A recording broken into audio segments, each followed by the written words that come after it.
Sir 1000 টাকার note কি বাতিল হবে? একটা গুজব ছড়াইছে।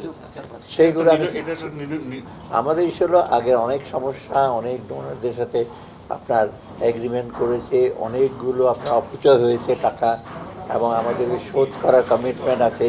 এইগুলো আমাদের একটা বড় একটা সমস্যার সৃষ্টি করেছে, কিন্তু আমরা বলছি এটা দেখব, যাতে এদের অ্যাসিওর্ড হয় যে ভবিষ্যতে যে সময় টাকা পয়সা আসবে সেগুলো কিন্তু মানুষের কল্যাণে ব্যবহার হয় এবং সুষ্ঠুভাবে ব্যবহার হয়, সময় মতো ব্যবহার হয় এবং কোয়ালিটি গুণগত ব্যবহার হয়, এই জিনিসগুলো। সো ওরা অনেক বেশ সবাই কনভিন্স। আজকে দেখেন না আজকে কী লিখেছে ইকোনমিক্সে, কাভার পেজটা দেখেন কী লিখছে দেখছে। ওকে, বাংলাদেশ বিগিংস ওরা বলছে, আমরা তো জানি না ওরা লিখছে বাংলাদেশ বিগিংস সেকেন্ড, তার মানে এটা পজিটিভলি বাংলাদেশ বিগিং। আপনি কিন্তু বলছিলেন না স্যার অপচয় হয়েছে, কোন একটা ডেইলি আজকে লিড করেছে যে আওয়ামী লীগ সরকার এত কোটি টাকা, এত লাখ কোটি টাকার বোঝা রেখে গেছে।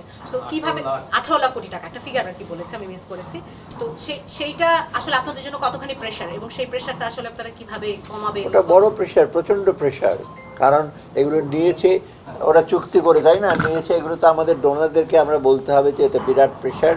এটাই তো আমি বলেছি কত জায়গায় গেছে এই প্রজেক্টগুলো, আমরা এগুলো রিভিউ করছি, দেখছি, এবং we are aware of that. এটা নিয়ে তো আমাদের নিজেদের মধ্যে কথা হচ্ছে, এখানে Bangladesh bank is all involve, তাই না, সে কথা বলছি। এটা একটা অনেকটা আনফর্চুনেট, আমি বলবো যে আনফর্চুনেট। এটা এত বড় একটা ঋণের বোঝা নিয়ে আমরা শুরু করেছি, এটা বলবো না আমাদের জন্য টাস্কটা খুব ডিফিকাল্ট। আমাদের এখানে ডেট ম্যানেজমেন্ট সাস্টেনেবিলিটির ব্যাপার আছে, তাই না সারিয়া, হ্যাঁ, যে আমরা যে ঋণ নিয়ে ওটা সাস্টেন করে ফেরত দেবে কোনো, এগুলো কত ইস্যু আছে, এটা হচ্ছে ওইখানে ডিফিকাল্ট। তার কারণ তাদের সাথে আলাপ করবো, নতুন প্রজেক্ট নেওয়া যারা প্ল্যানিং মিনিস্টার করবে এগুলো, অর্থাৎ চ্যালেঞ্জ, বাট এইগুলো আমরা ডেফিনেটলি সলভ করার চেষ্টা করবো। স্যার 1000 টাকার নোট কি বাতিল হবে? একটা গুজব ছড়াইছে। সেইগুলো মানে নিরসন হওয়া প্রয়োজন না, এইগুলির সঙ্গে হ্যাঁ বা না কিছু বলাই ঠিক না, যে এটা আমরা সরাসরি বলি যে থাক, এতে কোনো অসুবিধা হচ্ছে না এখন পর্যন্ত। তবে আমরা দেখবো এই প্রসঙ্গে বলি, অনেকে আমার কাছে আসছে, এই 1000 টাকা দিয়ে দেন, কোথায় রেখে দিচ্ছে, এইগুলো সহজে এই সমস্ত ডিসিশন নেওয়া যাবে না। তাহলে আপনিও বলছেন যে এটা একটা গুজব, হ্যাঁ, গুজব হিসাবে দেখতে চান? আমি গুজব না, এটা আমার দিক থেকে কোনো কিছু বলি নাই, সব গুজব আমি কমেন্ট করবো না, কারণ এগুলো মেইনলি এটা মনিটারি ইস্যু, বাংলাদেশ ব্যাংকের ব্যাপার। এটা আমাদের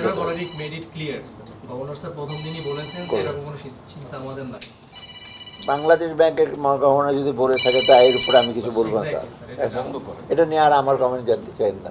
আমরা কি তাহলে লোন শোধের জন্য আরো বেশি সময় হ্যাঁ, তাই না, আমরা বলেছি না, ফিগার আমরা চেয়েছি বা বলেছি কিছু আমরা না লোন শোধে ওদেরকে বলছি তোমরা এক্সটেন্ড করো, করো, এটা তো আপনার একটা চুক্তি হয়ে গেছে। তো ডেফিনেটলি আমরা ওই ব্যাপারে তো আমরা বাড়িয়েছি, একটা বেশি সময় দিলে আমাদের ভালো হবে। আমরা কোনো সময় চেয়েছি স্যার, বেশি সময় কতদিন, এটা কি আমরা চেয়েছি স্যার? আমরা এখন সুনির্দিষ্ট না, ওরা চাইনিজদের বলেছি যে, ওরা বলছে আমরা এগুলোতে ডিসিশনের ব্যাপারে সে তো কিছু বলবে, বাট আমরা বলেছি আমাদের ইচ্ছাটা যে এটা তোমার সুদেরটা কমাও, বিষয়টা কমাও। ওরা তখন বলছে আমরা উইল গেট ব্যাক। আর সর্বশেষ যে সমঝোতাগুলো হয়ে গেল 20-22টা, যেটা জুলাই মাসে, সেগুলো কি সব বহাল থাকবে না আমরা এগুলো রিভিউ করবো বা বাতিল করবো এরকম কিছু? না, সেগুলো আমরা এখন নেই, এটা হাই লেভেলে কমিটিতে সেগুলো ডিসকাস করবো। আমরা বাতিলও করিনি, আমরা ইসে করিনি, তাই না, কি আমরা কি আমরা তো এটা তো আমি এই ডিসিশনগুলো আমি তো এগুলো তো আমাদের আলাপ হবে, ক্যাবিনেটে আলাপ হবে তারপরে।